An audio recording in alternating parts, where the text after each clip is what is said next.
नमस्कार, मैं आरव शर्मा। आज 23 नवंबर 2025 है और दिल्ली एनसीआर एक बार फिर जहरीली धुंध में डूबा है।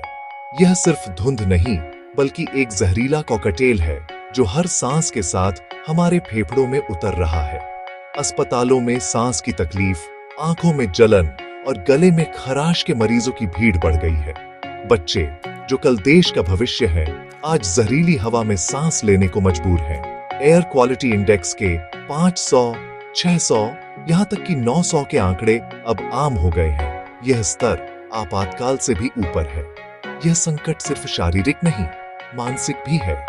लोग घरों में कैद हैं, बच्चे पार्कों से दूर और बुजुर्ग सैर पर जाने से डरते हैं। सवाल है, क्या हम इस इमरजेंसी को पहचानने के लिए किसी सरकारी ऐलान का इंतजार कर रहे हैं?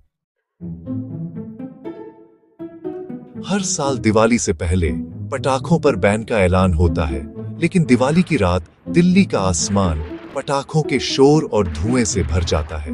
बैन सिर्फ कागज पर रह जाता है। प्रवर्तन की कमी और सामाजिक जिद के कारण बहुत से लोग पटाखों को परंपरा मानते हैं, भले ही यह परंपरा अब करोड़ों लोगों की जान पर भारी पड़ रही है। दिवाली के बाद दिल्ली का एक्यूआई अपने चरम पर पहुंच जाता है। हवा में जहरीले कण कई गुना बढ़ जाते हैं। ग्रीन पटाखे भी कोई समाधान नहीं, क्योंकि जब लाखों जलते हैं, असर विनाशकारी ही होता है। यह दिखाता है कि सिर्फ कानून बना देना काफी नहीं। जब तक समाज और प्रशासन दोनों साथ न दें, जब तक रवैया नहीं बदलेगा, दिवाली की रात दिल्ली के लिए जहर की सौगात ही लाएगी।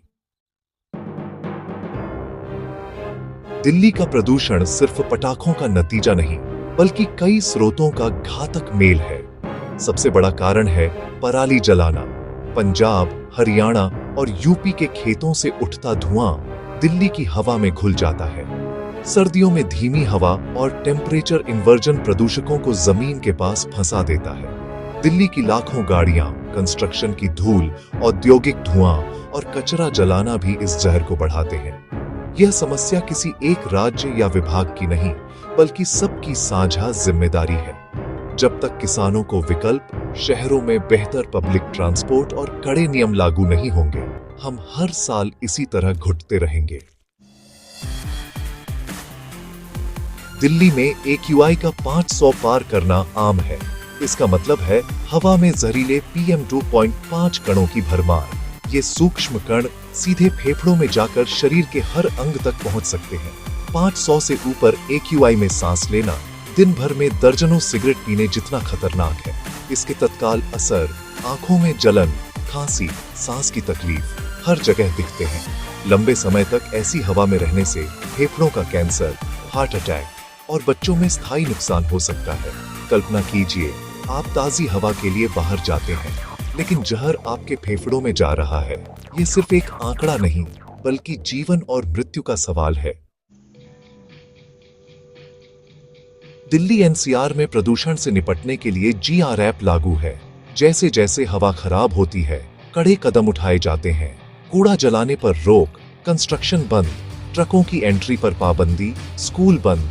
लेकिन GR स्थायी समाधान नहीं, यह सिर्फ अस्थायी राहत देता है, असली बीमारी को नहीं मिटाता। नियमों का उल्लंघन आम है और प्रशासन अक्सर असहाय दिखता है। आम लोगों और मजदूरों को भी आर्थिक नुकसान होता है।